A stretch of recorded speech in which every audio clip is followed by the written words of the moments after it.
네, 우선에 법무부 장관 후보자 민정수석이 사법개혁의 주체라는 것은 너무 과장된 이야기입니다.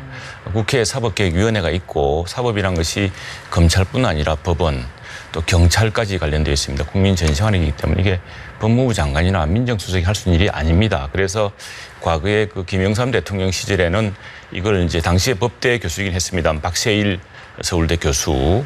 그분이 이제 기획수석 같은 자리에서 했습니다. 그리고 이제 법원과 전체에서 그런 위원회가 있었죠. 그래서 이제 그건 뭐 명분이고요.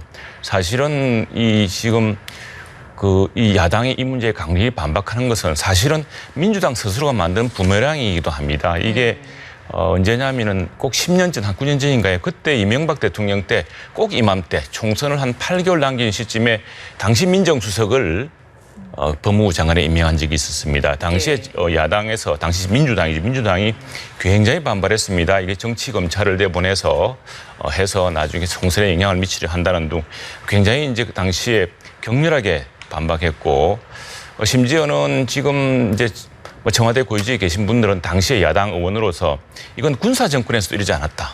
민정수석 대통령 참모를 하는 것은 야당에 대한 정면적인 이건 뭐 선쟁 선언이라고 했고 그게 지금 거의 뭐 데칼코마니입니다. 바로 그냥 부메랑으로 돌아가고 있는 것이고요. 또 하나 조국 이제 후보자죠. 후보자 본인도 굉장히 이례적인 청와대 참모였습니다. 그러니까 청와대 참모는 원래 말이 없습니다. 그리고 민정수석이라는 자리는 국민의 사정, 국민의 어려운 형편을 듣는 자리이기 때문에 원래 말을 하는 자리는 아닙니다. 그런데 굉장히 분열적인 말들을 많이 해냈습니다. 그리고 야당의 선전포고 같은 말을 했고 예컨대 뭐 친일파, 구역질 난다든가 하는 이런 굉장히 극단적인 발언들을 많이 했기 때문에 이것들로서는 이거는 야당 입장에서 볼 때는 이건 뭐 전면전을 선포한 것이다 보는 것이고 또 하나 역시 야당의 그 반발, 지금 정의당 외에는 지금 전체 야당이 다 반발하고 있습니다. 반발하고 있는데, 이전에 했던 것처럼 또 조국 수석은 또 하나, 과거에 우리 청와대 그 인사 검증에 상당히 실패가 많았다고 스스로도 인정했고 또 그것 때문에 인사수석이 바뀌기도 했습니다만 그 검증 책임이 또 있던 자리였습니다. 네, 그런 자리가 있음에도 불구하고 대부분 다 통과시켰거든요. 강행했거든요. 그래서 이건 뭐 야당의 의지, 국회의 의지, 국회 청문회를 아주 요식 절차로 생각하고 그냥 밀어붙이는 전략 아닌가라는 그런 이제 의구심과 겹쳐가지고 야당은 굉장히 이제 경계심을 높이고 있는 것이죠. 예. 뭐 사법개혁 완성의 적임자 어떤 입장이십니까? 이건 사실은 조국 후보자 본인이 만든 부메랑입니다.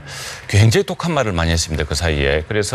그리고 지금 우리 교수님 말씀하셨지만 학생들이 어떻게 받아들이냐도 중요하겠죠. 그런데 서울대학교에서 최근에 내부 스누 라이프에서 여론조사를 해봤더니 가장 부끄러운 서울대 출신으로 꼽혔습니다. 역대 이제 정부에 참여했던 사람들이 대부분 그런 많이 했습니다만 조국 교수가 역대 가장 부끄러운 서울대 동문으로 뽑힌 것도 아주 정말 놀랄만한 일이었습니다. 그만큼 학생들의 반응이 그런데 이건 바로 조국 교수했던 바로 그 말입니다. 뭐냐면 과거에 이제 정치에 참여하기 위해서 거기 행정부에 가기 위해서 학교를 그만뒀던 교수들이 사표를 안 내고 오래 두면서 그 강의를 개설할 수가 없습니다. 새로운 교수를 둘 수 없기 때문에 지금 마찬가지로 서울대 로스쿨에서도 형법학 강의를 조국 교수 같은 분을 새로 구할 수가 없어서 못하고 있다는 거거든요. 그래서 학생들의 불만이 많은데 그때 예전에 조국 교수가 뭐라 그랬냐면은 정치를 위해서 학교와 학생을 버린 교수에게 학교 당국이 아무런 조치도 하지 않는다는 것에 대해서 분노를 느낀다 그랬습니다.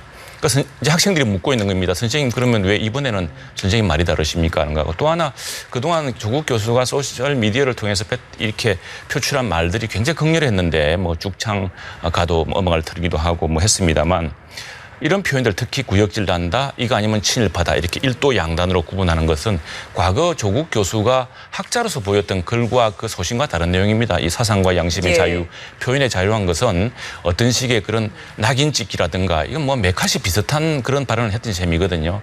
그런 어떤 소신과 다른 것이고 해서 이렇게 왜 했나 이게 굉장히 극단적인 것들이 오히려 지금 이제 화살로 돌아오게 되었고 무엇보다도 이제 서울대 교수직을 계속 유지하려고 하는 것이 아마 딜레마가 될 겁니다. 이게 뭐 조국 교수가 이번에 해서 잘하면 법무부 장관 대권 후보까지 보는데 저는 이 오히려 서울대 교수직을 계속 쥐고 있는 거 물론 법상으로는 다시 행정부에 가면서 유지할 수 있다고 하지만 어떻게 보자면 이건 말하자면 모든 사람이 결정을 할 때는 다 뒤에 다리를 불살한다 하지 않습니까? 그런데 그까지 쥐고 있다는 걸 보면은 뭔가 이게 청문회에서 혹시라도 그래서 오히려 그 학생들의 불만도 있고 또 본인이 했던 소신도 있고 예. 하자 한다면은 또 얼마 전에 이제 부산 가서 굿데이, 좋은데이 소주하고 그다음에 대선 소주하고 지방 소주 마시면서 이제 해포를 푸는 장면이 나왔습니다. 혹시 잘 안 되면은 부산 경남에 가서 또 학생들 가르치면 되거든요. 꼭 서울대학에서 계속 있어야 됩니까? 예. 이런 부분도 좀 깨끗하게 하고 이런 부분이 아마 그러니까 결국은 많은 이야기가 조국 교수 스스로가 했던 말, 조국 교수가 지금 하고 있는 처신에서 비롯된 알겠습니다. 것들이 아마 부메랑이 될 것 같습니다. 또 하나만 제가 예. 좀 얘기를 하자면 학생들만이 투표할 수 있는 것이고요. 그리고 과거에도 이런 여러 조사가 쭉 있었습니다. 예. 그 당시에도 조사가 있었고 거기에 대해서 조국 교수가 또 총평한 적도 있습니다. 알겠습니다. 이 바른미래당은 뭐 이제 민주평화당과 민평당과의 이제 문제도 있겠지만 제가 볼 때는 오히려 한국당과의 큰 보수 통합이라고 하는 그런 문제가 오히려 더 바른미래당의 그 모양이랄까 당 존재 자체를 결정할 수 있는 그런 큰 외인이 아닐까 싶습니다.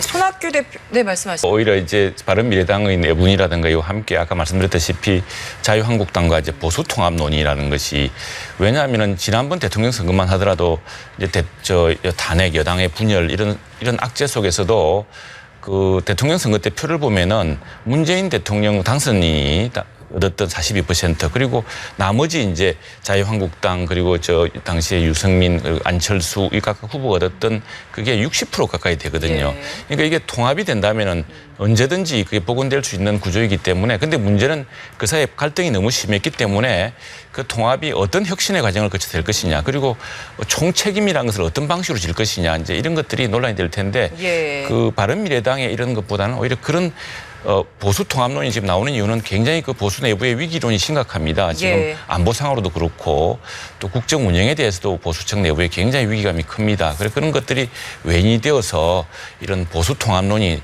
뜻밖의 방향으로 또 속도가 붙을 수 있을 것 같습니다. 예, 바른미래당 그림이 될 것 같기는 한데 그렇게 가기까지 사실 좀 굉장히 많은 난관들이 남아 있지 않겠습니까? 네, 그 난관이 많겠는데 하나는 이제 위기론입니다. 지금 안보 위기가 굉장히 심각하다 생각하고 있고 실제로 심각하지 않습니까? 지금 뭐 우리가 일본하고 싸우는 사이에 러시아와 중국이 독도 양국을 마음대로 휘젓고 있고 북한은 아주 그냥 이제 군사력을 가지고 노골적으로 우리 대한민국을 위협하고 있습니다. 청와대를 조롱하고 국방부 장관에 대해서 입에 담을 수 없는 말도 하고 이게 뭐 나라가 정말 나라인가 싶을 정도로 참 이 경제 위기감이 많습니다. 이런 위기감 속에서 도대체 뭐 하느냐는 무슨 생각이 다르냐. 그럼 북한 핵 비핵화에 대해서 철저하게 이걸 막아야 된다고 생각하는 정당끼리 또 지금 이렇게 위기에 처한 그 국정의 방향에 대해서 이걸 원상식 복귀시켜야 된다고 하는 이런 목소리들이 하나의 예. 외인이 될 테고요.